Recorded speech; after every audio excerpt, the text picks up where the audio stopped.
पुरी का जगन्नाथ धाम 4 धामों में से एक है। यहाँ भगवान जगन्नाथ बड़े भाई बलभद्र और बहन सुभद्रा के साथ रहते हैं। हिंदुओं की पुरानी पवित्र 7 नगरियों में से एक है पुरी।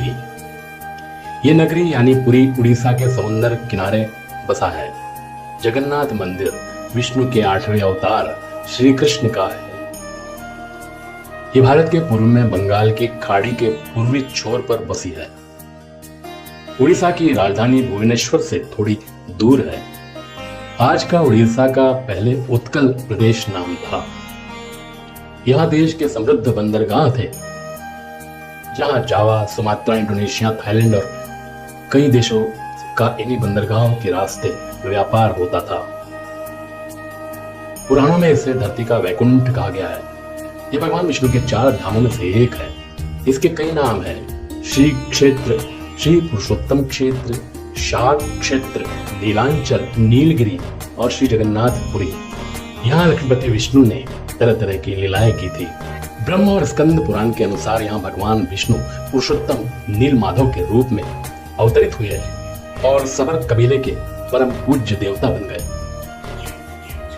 सबर कबीले के देवता होने के कारण यहाँ भगवान जगन्नाथ का रूप कबीलाई देवताओं की तरह है। पहले कबीले के लोग अपने देवताओं की मूर्तियों को लकड़ी से बनाते थे। जगन्नाथ मंदिर में सबर कबीले के पुजारियों के अलावा ब्राह्मण पुजारी भी हैं। ज्येष्ठ पूर्णिमा से आषाढ़ पूर्णिमा तक सबर जाति के दैतापति जगन्नाथ जी की सारी रीतियां करते हैं।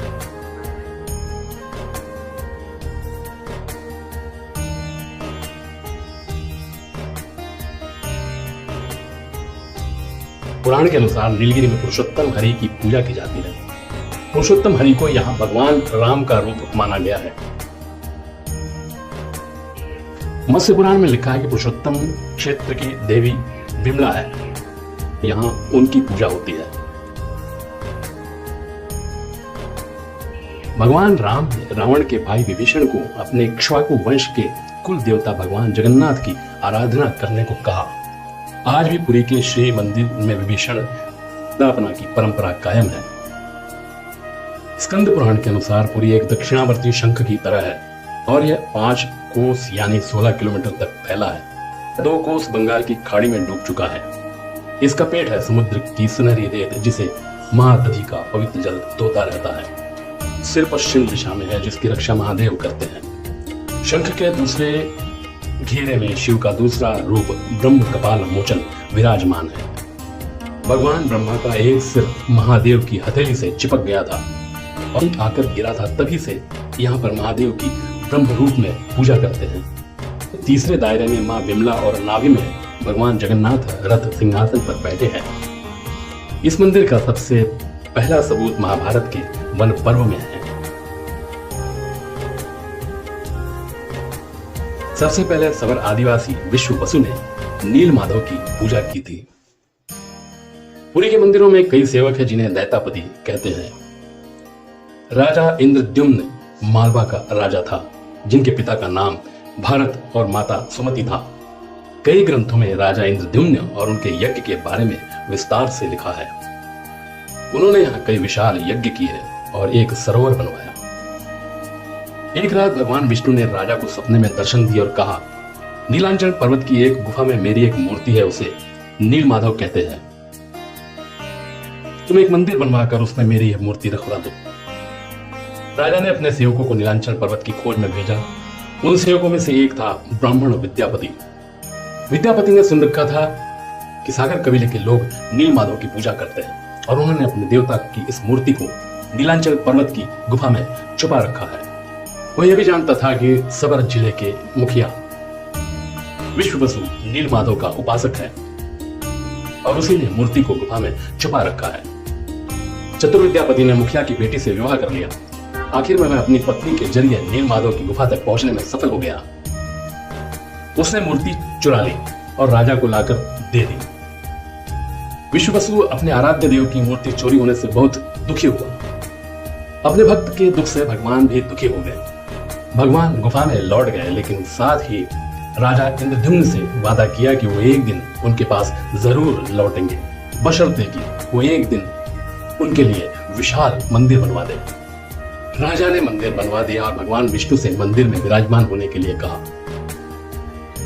भगवान ने कहा कि तुम मेरी मूर्ति बनाने के लिए समुद्र में तैर रहा पेड़ का बड़ा टुकड़ा उठाकर लाओ, जो द्वारिका से समुद्र में तैर कर पुरी आ रहा है। राजा के सेवकों ने उस पेड़ के टुकड़े को ढूंढ लिया, लेकिन सब लोग मिलकर भी उस पेड़ को नहीं उठा पाए। तब राजा को समझ आ गया कि नील माधव के अनन्य भक्त सबर कबीले के मुखिया विश्व वसु की ही सहायता लेनी पड़ेगी। सब उस वक्त हैरान रह गए जब विश्व वसु भारी भरकम लकड़ी को उठाकर मंदिर तक ले आए। अब बारी थी लकड़ी से भगवान की मूर्ति गढ़ने की। राजा के कारीगरों ने लाख कोशिश कर ली, लेकिन कोई भी लकड़ी में एक छेनी तक भी नहीं लगा सका।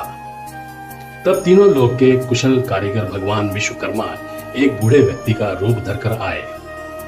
कहा कि वे नील माधव की मूर्ति बना सकते हैं, लेकिन साथ ही उन्होंने अपनी शर्त भी रखी कि वे 21 दिन में मूर्ति बनाएंगे और अकेले में बनाएंगे। कोई उनको बनाते हुए देख नहीं सकता। उनकी शर्त मान ली गई। लोगों को आरी छेनी हथौड़ों की आवाज आती रही। राजा इंद्रधुम्न की रानी गुंडिचा अपने आप को रोक नहीं पाई। वो दरवाजे के पास गई तो उसे कोई आवाज सुनाई नहीं दी। वो घबरा गई। उसे लगा बूढ़ा कारीगर मर गया है। उसे राजा को इसकी सूचना दी। अंदर से कोई आवाज सुनाई नहीं दे रही थी, तो राजा को भी ऐसा ही लगा। सभी शर्तों और चेतावनियों को दरकिनार करते हुए राजा ने कमरे का दरवाजा खोलने का आदेश दिया। जैसे ही कमरा खोला गया तो बूढ़ा व्यक्ति गायब था। उसमें 3 अधूरी मूर्तियां पड़ी मिली थी। भगवान नीलमाधव उनके भाई के छोटे छोटे हाथ बने थे, लेकिन उनके टांगे नहीं, जबकि सुभद्रा के हाथ पांव बनाए ही नहीं गए थे। भगवान की इच्छा मानकर इन्हीं अधूरी मूर्तियों को स्थापित कर दिया। तीनों भाई बहन इसी रूप में विद्यमान है। आज जो मंदिर है वह 7वीं सदी में बना था। हालांकि इस मंदिर का निर्माण ईसा पूर्व 2 में हुआ था। यहाँ का मंदिर 3 बार टूट चुका है। 1174 ईस्वी में उड़ीसा शासक अनंग भीमदेव ने इसका जीर्णोद्धार करवाया था। मुख्य मंदिर के आसपास 30 छोटे बड़े मंदिर बने हैं।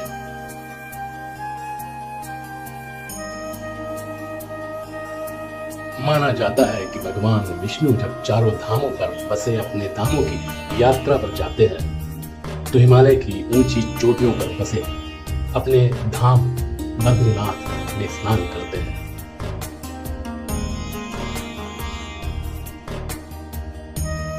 पश्चिम में गुजरात के द्वारिका में वस्त्र पहनते हैं, पुरी में भोजन करते हैं और दक्षिण में रामेश्वरम में विश्राम करते हैं। द्वापर के बाद भगवान कृष्ण पुरी में निवास करने लगे और बन गए जग के नाथ अर्थात जगन्नाथ।